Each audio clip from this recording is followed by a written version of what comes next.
I love this story. All of the biggest pro-Trump MAGA accounts on Twitter just got busted for being foreign operatives, running out of foreign countries, trying to sway the minds of Americans, even though they're not actual US citizens or voters.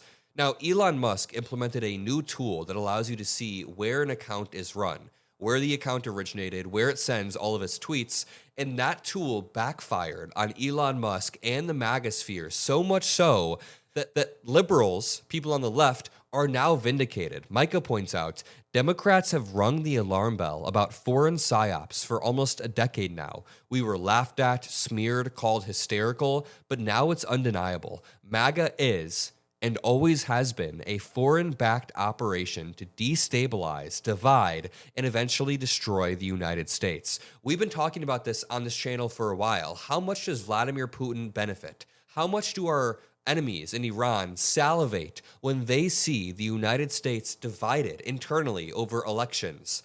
If they can spread and enhance the amount of misogyny, racism, anti-Semitism, and Islamophobia at the same time, they can weaken the cohesion of a society like America, which is supposed to be a uniquely diverse society where we all get along, we all push for the same things, for human dignity. But Russia has been running operations for over a decade now. One of their largest tools, rather than invading the United States or doing some ground warfare or going to war, they do online warfare. This online warfare, in my opinion, is a large reason why Trump has gotten elected twice, and a large reason why a lot of Americans are misinformed. And honestly, Russia spreads disinformation to both sides. So they try to spread election fraud lies to the right, and then they also try to destabilize the left by pushing people to do and say crazy things. So they want to spread election fraud lies on the left now, too, after we lost the election, and they try to weaken the cohesion. But as you see right here, and I want to walk through a bunch of these, and I'm going to bring in Micah Irfan so we can dig in deeper. But as you see here, this account named Eric Trump Fan 1, is based in Macedonia, and it was created recently. Clear bot. Baron Trump News, account based in Macedonia.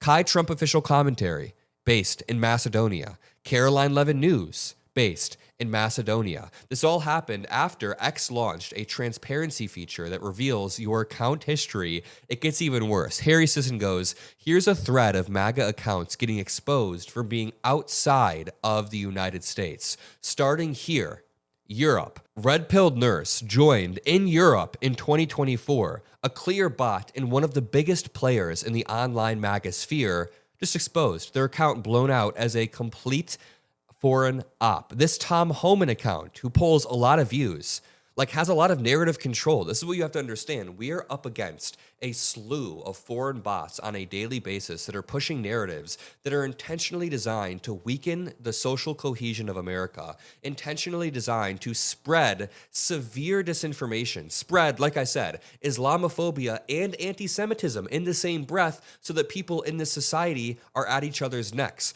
Remember when Elon Musk, throughout the election, was putting billboards in Dearborn, Michigan, saying that Kamala is pro-Israel, and then putting billboards in Jewish and cities in Pennsylvania saying that Kamala was pro-Hamas?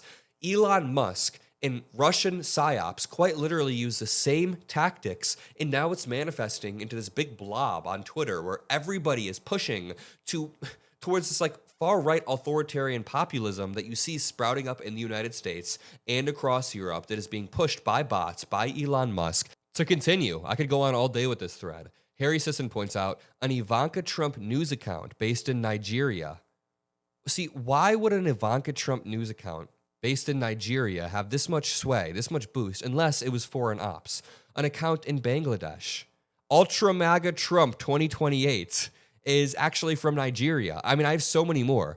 Trump is my president. This one is based in Macedonia. America First. This one is based in Bangladesh. Charlie's Voice Rising is based in Eastern Europe. Eastern Europe, I wonder which part of Eastern Europe they're based in. So when you're arguing with these people online, just know that when you're arguing with bots, when you're arguing with random MAGA people online, while it does oftentimes represent some sect of the American population, it is oftentimes going to be bots meant to intentionally divide the United States public and the voting base. To break this down further, I want to bring in the lead policy advisor for Mockler Media, Micah Irfan. He's always on Twitter, leading the battle, leading the way. Micah, what was your reaction to this story? How vindicated did you feel? Yeah, I felt very vindicated. I wasn't really surprised at all, but now a lot of other people are acknowledging what we've been talking about for a long time, which is that there is a sophisticated international operation to support the MAGA movement. This international operation has had the intention of dividing Americans and eventually destroying our country. And that's why they've elevated so many of these accounts with extreme and divisive views. And it's just been remarkable. The huge number of dunk opportunities of people pointing out folks that are espousing white supremacies, folks that are saying America first, America only, are actually based in Pakistan or Macedonia. It's been an incredible time. It's been honestly kind of fun. I mean, on one hand, it's really dark. It vindicates a lot of our darkest beliefs about the current media ecosystem. But of course, it's really fun getting like 90,000 likes saying, "Ha, I told you you're from effing Russia."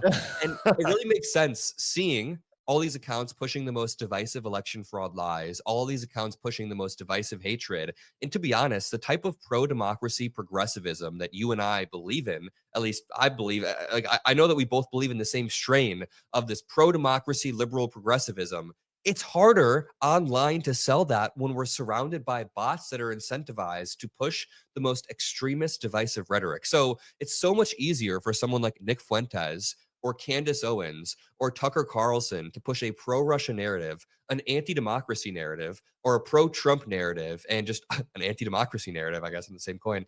And as they do that, they get hundreds of thousands of likes and views, and we have to fight back in this battlefield that is not really equal. Like it's a non-equal battlefield where we have to push for ideas when they always have these bots on their side. So how do you view the current landscape? You're always tweeting online, and like genuinely, so for some context, Micah Irfan gets hundreds of thousands of likes and millions of views on Twitter just dunking on Republicans. And I view it as something that is incredibly necessary for the current media ecosystem. I mean, some people might be like, oh, just tweeting, but no, no, no. We are in an online warfare, and this tweeting controls the narrative. So when Micah Irfan gets 9 million views dunking on some dude who doesn't know how the US like demographic map works, then it's good. It's good for the movement. So how do you view the current online ecosystem? Well, I think it's interesting that for about 10 years now, we've been talking about the international influence operation, which has been going on in our politics to support the far right movement. We talked about Russia's involvement in our elections post 2016. And what did they say about us? What did Republicans say? They said we were hysterical. They poked fun at us. They said we were trying to delegitimize MAGA's base. But the truth is, now nobody can even deny it. We were right all along. There is a sophisticated operation to support and elevate these extreme voices. It looks like about half, maybe even more than half of the far right accounts in our country, that being MAGA, that being Groyper accounts, are foreigners. And actually, a lot of them are related to like sophisticated operations in foreign countries. It's not just a random dude in Macedonia, which is interested in American politics. Sometimes we see evidence that 4 or 5 or 6 accounts are run by maybe one person or one group of people in another country. And so we've been shown to be right all along. And I think it's good that we're being vindicated in this. I think it's sad that it's taken this long. And I think we need to take more steps to combat these people. It's not just Twitter where this is happening. And I think for us, it's been a lot more obvious that this has been something that's been going on than maybe some other folks. Because, for instance, during the Virginia elections, whenever a tweet would go out with the word Spanberger, you would instantly see hundreds of bot replies that have nothing to do with what was posted. It was just anti-Spanberger messaging. We know that Republicans or their PACs or somebody is working to attack Democratic candidates and elevate their candidates with bot armies. And there's simply no equivalent on our side that's doing that. And every single day, we have to continue to fight back, fight this, I guess, uphill battle against these bots. And we will continue to fight and spread the pro democracy, the true message. If you enjoy Micah Irfan and Adam Mockler, click subscribe below. Follow Mockler Media. You can follow Micah in the description below. I love you all. Peace out. Thanks, guys.